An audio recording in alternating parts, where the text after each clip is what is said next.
보면은 조경태 의원은 네. 김현 의원의 이런 행위에 대해서 출당 요구까지 했어요. 네. 새정치민주연합 문화권 있으니까 어떻게 보세요?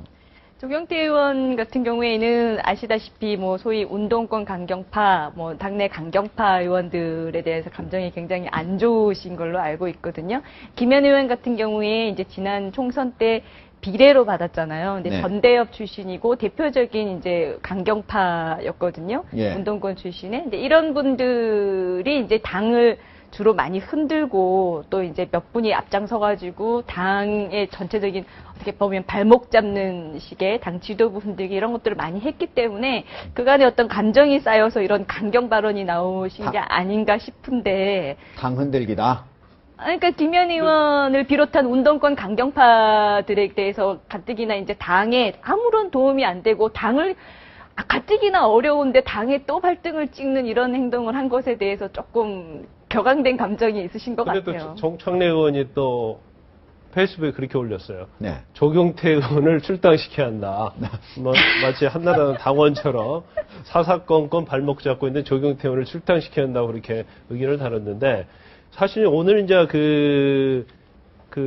대리기사 측에서 고소장 제출했지 않습니까? 네. 그리고 또 유족 폭행 가해자로 추정되는 3명에 대해 영장 청구했단 말이에요. 이게 일종의 이제 이 어떻게 보면 이 사건이 2라운드로 좀 진행이 되고 있는 겁니다, 이게.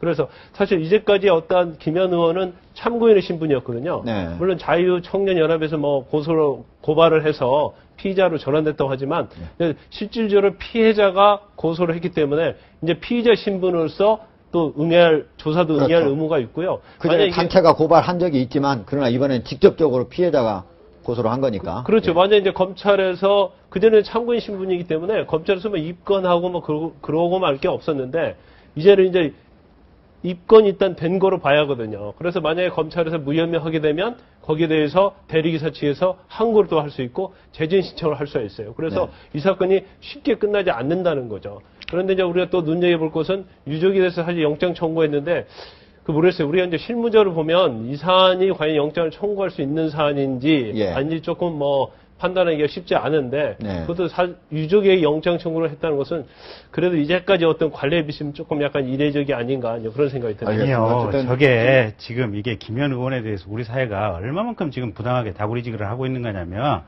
당장에 지금 박희태 고문 있지 않습니까? 새누리당 고문 아니겠습니까? 여성 성추행하고 분명하지 않습니까? 보면 본인 입으로 얼마 전에 자백까지 했지 않습니까? 입으로 가슴 한번 뽕 찔렀다고. 자백했지 않습니까? 자백했는데 예. 새누리당에서 당장에 무슨 출당하라든지 무슨 제명 조치 안 나오지 않습니까? 예. 김현 의원은 이 사건은 이 예. 폭행 혐의에 대해서 혐의 자체부터 불분명한 거예요.